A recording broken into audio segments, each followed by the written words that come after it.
ఒకవేళ మీ mobile phone budget కనుక స్ట్రిక్ట్గా మీరు 15,000 రూపాయలు అయి ఉన్నట్లయితే మీరు ఏ బ్రాండ్కి సంబంధించినటువంటి మొబైల్ ఫోన్ని పర్చేజ్ చేస్తారు? లెట్ మీ నో కింద ఉన్నటువంటి కామెంట్ సెక్షన్లో కామెంట్ చేయగలరు.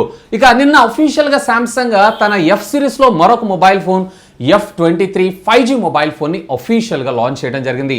దీంట్లో మీకు క్వాల్కమ్ స్నాప్డ్రాగన్ 750 5G ప్రాసెసర్తో పాటు 12 బ్యాండ్స్ ఆఫ్ 5G నెట్వర్క్స్కి ఇది సపోర్ట్ చేయటం అయితే జరుగుతుంది. ఇదే కాదండో దీంట్లో విర్చువల్ ర్యామ్ టెక్నాలజీ మనం కామన్గా చూస్తుంటాం కదా, ఏకంగా 12 GB ఆఫ్ ర్యామ్ని మనం విర్చువల్ ర్యామ్ కింద అయితే వాడుకోవచ్చు. సో ముందైతే అన్బాక్సింగ్ చూసేయండి, ఆ తర్వాత దీనికి సంబంధించినటువంటి మరిన్ని డీటెయిల్స్ మనం మాట్లాడుకుందాం. హాయ్ దిస్ ఇస్ వీడియోని లైక్ చేశారు కదా, లైక్ చేసే ఉంటారు, లైక్ చేయకపోతే లైక్ చేయండి. Hi this is Vasu again signing in. Welcome to my channel Vasu tech vlogs.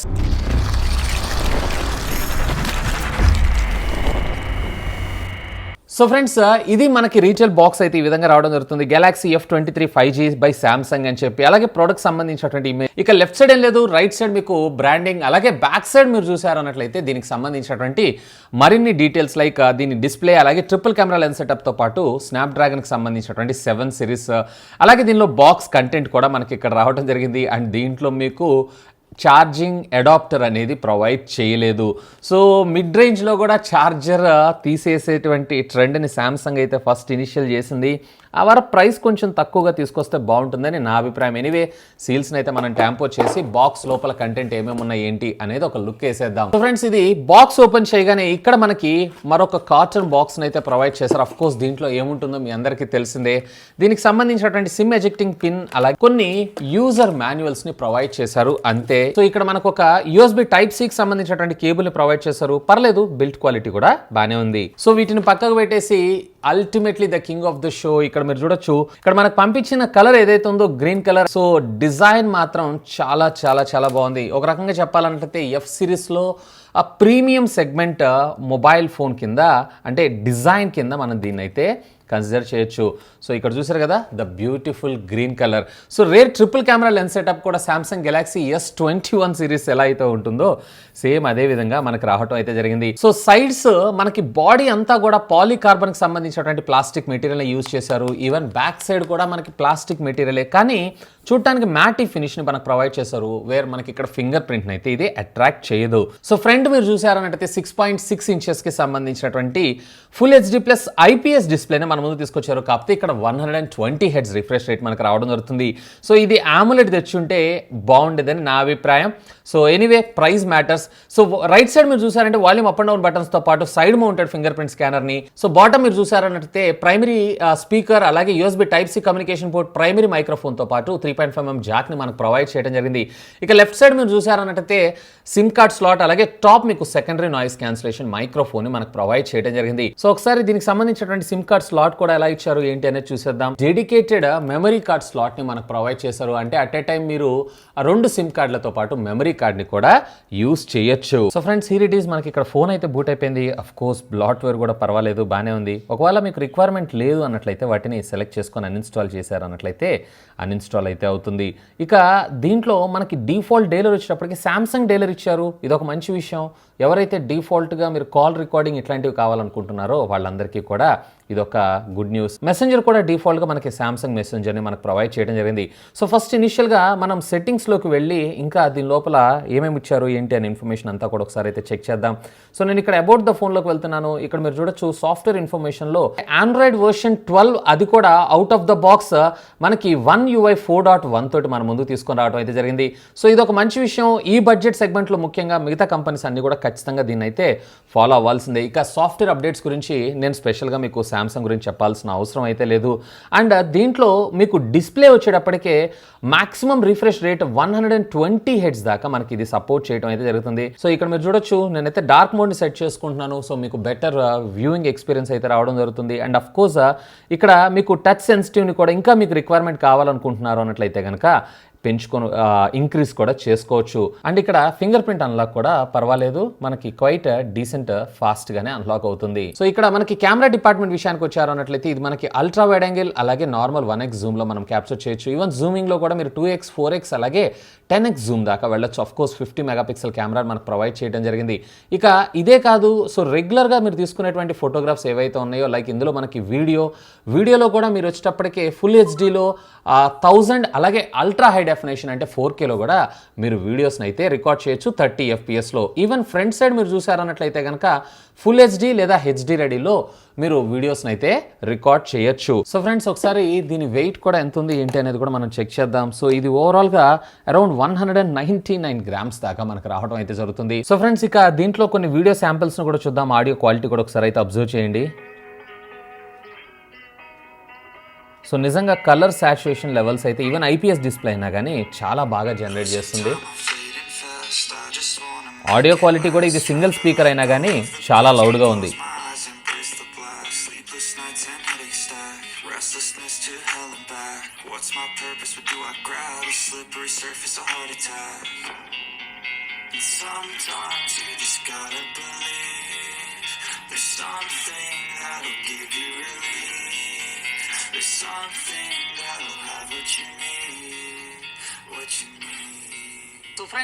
So చూస్తున్నారు కదా కలర్స్ కూడా చాలా బాగున్నాయి. ఇంకా ఇందులో మీకు వచ్చేటప్పటికే వివో వైఫై కాలింగ్ సర్వీసెస్ కూడా మనకు రావడం జరుగుతుంది. అండ్ అఫ్ కోర్స్ ఇది వచ్చేటప్పటికే 4G క్యారియర్ అగ్రిగేషన్ కూడా సపోర్ట్ చేయడం జరుగుతుంది. సో ఫ్రెండ్స్ ఇక్కడ పబ్జీలో కూడా మీరు ఒకసారి గ్రాఫిక్స్ సెట్టింగ్స్ మీరు చెక్ చేయొచ్చు. హై అలాగే ఫ్రేమ్ రేట్ కూడా హైలో మనకు తీసుకోవడం అయితే జరిగింది. అండ్ గ్రాఫిక్స్ పరంగా కూడా మీకు ఇది ఎక్కడ కూడా హ్యాంగ్ కానీ ల్యాగ్ కానీ లేకుండా వర్క్ చేయడం జరుగుతుంది.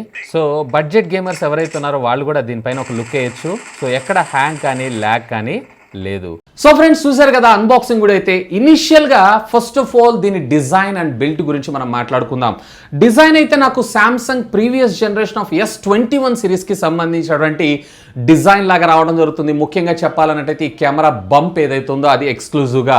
ఇక దీనికి సంబంధించినటువంటి మెటీరియల్ అంతా కూడా ఈవెన్ బ్యాక్ కావచ్చు సైడ్స్ కావచ్చు అంతా కూడా పాలికార్బన్కి సంబంధించినటువంటి ప్లాస్టిక్ మెటీరియలే మనకు రావడం జరుగుతుంది. బడ్జెట్ ఫోన్ సెగ్మెంట్లో ఇంతకు మించి కూడా మనం ఎక్స్పెక్ట్ చేయలేం. కాకపోతే ఫ్రంట్ ప్రొటెక్షన్ మాత్రం వీళ్ళు కార్నింగ్ గొరిల్లా గ్లాస్ వర్షన్ 5ని మన ముందు తీసుకొచ్చారు. ముఖ్యంగా ఈ బడ్జెట్ సెగ్మెంట్లో మనం 3నే ఎక్కువగా చూస్తుంటాం, ఇందులో 5 తెచ్చారు. ఇదొక డీసెంట్ ఇంప్రూవ్మెంట్ అనే నా అభిప్రాయం. ఇకపోతే దీంట్లో మనకి సైడ్ మౌంటెడ్ ఫింగర్ ప్రింట్ స్కానర్ని ప్రొవైడ్ చేశారు. ఫోన్ చేయి మొత్తంలో హ్యాండీగా పట్టుకోవడానికి కూడా చాలా బాగుంటుంది. కాకపోతే డిస్ప్లే ఏదైతే ఉందో దీంట్లో మనకి full HD plus 120Hz refresh రేట్ని తీసుకొచ్చారు, కానీ ఐపీఎస్ డిస్ప్లేని తీసుకొచ్చారు. నిజంగా సామ్సంగ్ మొబైల్ ఫోన్స్ అంటేనే AMOLED డిస్ప్లేలకు పెట్టింది పేరు. సో AMOLED డిస్ప్లే తెచ్చుంటే బాగుండేదని నా అభిప్రాయం. సో ఎనీవే బడ్జెట్ యూజర్స్ని టార్గెట్ చేస్తూ దీన్ని లాంచ్ చేశారు కాబట్టి ఇందులో కొన్ని మనం కాంప్రమైజ్ అయితే అవ్వాల్సి ఉంటుంది. ఇక దీని పెర్ఫార్మెన్స్ గురించి మనం మాట్లాడుకుందాం. ఇందులో క్వాల్కమ్ స్నాప్డ్రాగన్కి సంబంధించినటువంటి 750 5G ప్రాసెసర్ని మన ముందు తీసుకొచ్చారు. కూల్ ఈ బడ్జెట్ సెగ్మెంట్లో అసలు ముఖ్యంగా ఈ 7 సిరీస్ ప్రాసెసర్ని అయితే మనం చూడం. సో 7 సిరీస్ ప్రాసెసర్ని మన ముందు తీసుకొచ్చారు. అలాంగ్ విత్ 12 5G బ్యాండ్స్ కూడా ఇది సపోర్ట్ చేయడం జరుగుతుంది. అంటే ఫ్యూచర్ ప్రూఫ్ కూడా రేపటి రోజున మనకి almost all majority of the బ్యాండ్స్కి ఇది సక్సెస్ఫుల్గా సపోర్ట్ చేసేటువంటి అవకాశం అయితే ఉంది. ఈవెన్ గేమ్స్ ఆడుతున్నప్పుడు PUBG Asphalt 9 even CPU throttle test కూడా చేశాను. Quite decent performance. Of course Samsung operating system గురించి నేను మీకు స్పెషల్గా చెప్పాల్సిన అవసరం లేదు. వీళ్ళ ఆప్టిమైజేషన్ స్నాప్డ్రాగన్ ప్రాసెసర్లకు అయితే టూ గుడ్గా ఉండడం జరుగుతుంది. So quite decent performance. ఇక LPDDR4X టెక్నాలజీకి సంబంధించినటువంటి ర్యామ్ 4GB అలాగే 6GB రెండు వేరియంట్స్లో మనకు దొరుకుతుంది. And up to virtual memory వీళ్ళు వచ్చేటప్పటికి ర్యామ్ ప్లస్ అంటున్నారు. 12GB దాకా మీరైతే మెమరీని ఎక్స్పాండ్ చేసుకోవచ్చు. 12GB అంటే ఇది చిన్న విషయం ఏం కాదు. ఇన్ఫ్యాక్ట్ ఇందులో వచ్చేటప్పటికే మనకి UFS 2.2 స్టోరేజ్ని మన ముందు తీసుకొచ్చారు. ఒకవేళ మీకు స్టోరేజ్ మెమరీని ఎక్స్పాండ్ చేసుకోవాలనుకున్నా డెడికేటెడ్ మెమరీ కార్డ్ స్లాట్ ఉంటుంది. అప్ టు 1TB దాకా మీరు మెమరీని అయితే ఎక్స్పాన్షన్ చేసుకోవచ్చు. ఇక దీని కెమెరాస్ గురించి మాట్లాడుకున్నారు అన్నట్లయితే దీంట్లో మనకు రేర్ ట్రిపుల్ కెమెరా లెన్స్ సెటప్ని ప్రొవైడ్ చేశారు. సో దీంట్లో ప్రైమరీ వచ్చేటప్పటికే 50 మెగాపిక్సెల్.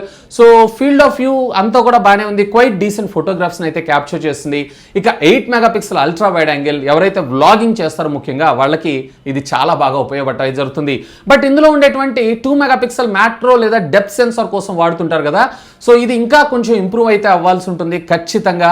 అండ్ అఫ్ కోర్స్ నేనైతే కనుక పోర్ట్రేట్ కెమెరాస్ ఏవైతే ఉన్నాయో, పోర్ట్రేట్ ఫొటోస్ ఏవైతే ఉన్నాయో ప్రైమరీ సెన్సార్తోనే వాడతాను, కానీ సెకండరీ సెన్సార్ తోటి వాడటం అయితే, అంటే ఇలాంటి మ్యాక్రో సెన్సార్ ద్వారా వాడటం అయితే చాలా తక్కువ. ఈవెన్ ప్రైమరీ సెన్సార్ ద్వారా మీరు బెటర్ పోర్ట్రేట్స్ అయితే తీసుకోవచ్చు. ఫ్రంట్ అయితే వీళ్ళు మనకి 8 మెగాపిక్సెల్ కెమెరాని తీసుకొచ్చారు, కానీ యావరేజ్ పెర్ఫార్మెన్స్. బట్ ఇక్కడ నాకు 16 మెగాపిక్సెల్ కెమెరాని తీసుకొచ్చుంటే బాగుండేదని నా అభిప్రాయం. ఈవెన్ ఇది వచ్చేటప్పటికి మనకి వాటర్ డ్రాప్ నాచ్తో రావడం జరుగుతుంది, సో కొంచెం అవుట్డేటెడ్ మొబైల్ ఫోన్ లాగా అనిపిస్తూ ఉంటుంది, కానీ ఇక్కడ వాటర్ డ్రాప్ బదులుగా పంచ్ హోల్ తెచ్చుంటే బాగుండేదని నా అభిప్రాయం. మీకు ఏది ఇష్టం, పంచ్ హోలా లేదా వాటర్ డ్రాపా? లెట్ మీ నో, కామెంట్ చేయండి. ఇక కెమెరా రికార్డింగ్ విషయానికి వచ్చారు అన్నట్లయితే కనుక రేర్ 1080p 720 రెండింటిలో కూడా 30 FPS లో మాత్రం మీరు వీడియో రికార్డ్ చేయగలరు, కానీ 60 FPS లో అయితే రాదు. ఈవెన్ ఫ్రంట్ కూడా మీకు వచ్చేటప్పటికే 1080pలో 30, అలాగే 720లో కూడా 30 FPS లో మీరు వీడియోస్ అయితే రికార్డ్ చేయొచ్చు. ఇక ఖచ్చితంగా మనం దీని గురించి మాట్లాడుకోవాల్సిన మరొక ఫ్యూచర్ ఏంటి అంటే, దీంట్లో 5000 mAh ఆఫ్ ద బ్యాటరీ ఇచ్చారు. ఖచ్చితంగా ఆల్ డే నిరభ్యంతరంగా ఎటువంటి ప్రాబ్లం లేకుండా వాడుకోవచ్చు. And 25 watts of fast charging technology. Fast charging టెక్నాలజీలో శాంసంగ్ ఇంకా కొంచెం ఇంప్రూవ్ కావాలనే నా అభిప్రాయం. ఎందుకంటే రెస్ట్ ఆఫ్ ద కంపెనీస్ చాలా వరకు మనం ఇదే బడ్జెట్ సెగ్మెంట్లో లేదా ఇంతకన్నా ఒక 1000-1500 రూపాయలు ఎక్కువలో మనం 67 watts 33 watts అయితే మనం చూస్తుంటాం మినిమంలో మినిమం. వీళ్ళు ఇంకా 25 watts దగ్గరే స్టిక్ ఉన్నారు. ఇక్కడ ఇంకొంచెం ఇంప్రూవ్మెంట్ తీసుకొస్తే బాగుంటుందని నా అభిప్రాయం.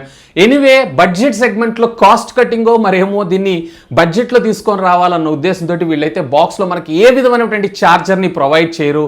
సో దీన్ని అయితే మీరు దృష్టిలో పెట్టుకోండి. మళ్ళీ అడిషనల్గా మనం ఛార్జర్ని అయితే పర్చేజ్ చేయాల్సి ఉంటుంది. ఒకవేళ పర్చేజ్ చేసినా మీకు 25 watts ఆఫ్ ఫాస్ట్ ఛార్జింగ్ టెక్నాలజీనే ఇది సపోర్ట్ చేసిన, అంతకు మించి అయితే ఇది సపోర్ట్ చేయదు. ఇక ఆపరేటింగ్ సిస్టమ్ విషయానికి వచ్చారు అన్నట్లయితే కనుక దీంట్లో మనకి Android 12 out of the box తీసుకొచ్చారు. చాలా చాలా మంచి విషయం. ఈ బడ్జెట్ సెగ్మెంట్లో మనం ఎక్కువగా మిస్ అవుతూ ఉంటాం.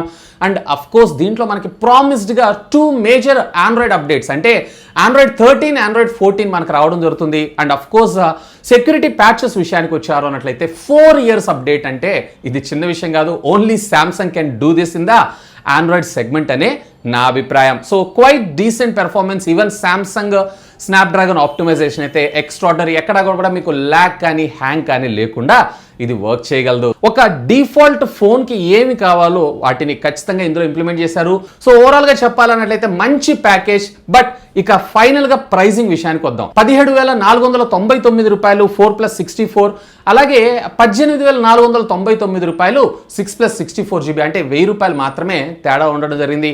బట్ ఇంట్రడక్టరీ ఆఫర్ కింద దీన్ని కేవలం 14,999 రూపాయలు. నిజంగా వండర్ఫుల్ డీల్. సో ఈ బడ్జెట్ సెగ్మెంట్లో మీరు కనుక బ్రాండ్ తోటి అలాగే కొన్ని విషయాల్లో అది కూడా డిస్ప్లేలో కాంప్రమైజ్ అవుతానన్నట్లయితే కనుక ఖచ్చితంగా ఇది వండర్ఫుల్ డీల్ అనే నా అభిప్రాయం. Qualcomm Snapdragon 750, 120Hz refresh rate, Corning Gorilla glass version 3, Android 12, Samsung brand. So వీటన్నిటిని కూడా మనం కన్సిడర్ చేయాల్సి ఉంటుంది. అండ్ ఒకవేళ మీరు కనుక దీనికన్నా నెక్స్ట్ వేరియంట్ 6 128GB వేరియంట్ వెళ్ళారు అన్నట్లయితే అక్కడ మీకు ఇది 15,499 రూపాయలకు రావడం జరుగుతుంది. అండ్ దీనికి సంబంధించినటువంటి మొట్టమొదటి సేల్ కూడా రేపు 16వ తారీఖు మధ్యాహ్నం 12 గంటలకి శాంసంగ్ అలాగే ఫ్లిప్కార్ట్ వెబ్సైట్ ద్వారా సేల్లోకి అయితే లైవ్ వెళ్ళనుంది. ఇంకా దీన్ని నేను కొన్ని రోజులు యూజ్ చేసిన తర్వాత దీనికి సంబంధించినటువంటి మరింత ఇన్ఫర్మేషన్ మీతో అయితే షేర్ చేసుకుంటాను. సో ఇప్పటివరకు అయితే ఇంతే. వీడియోని అయితే గట్టిగా లైక్ చేయండి. ఇంకా ఛానల్ సబ్స్క్రైబ్ చేసుకోకపోతే సబ్స్క్రైబ్ చేసుకోండి. That's all for today. This is Vasu signing off. Have a great day.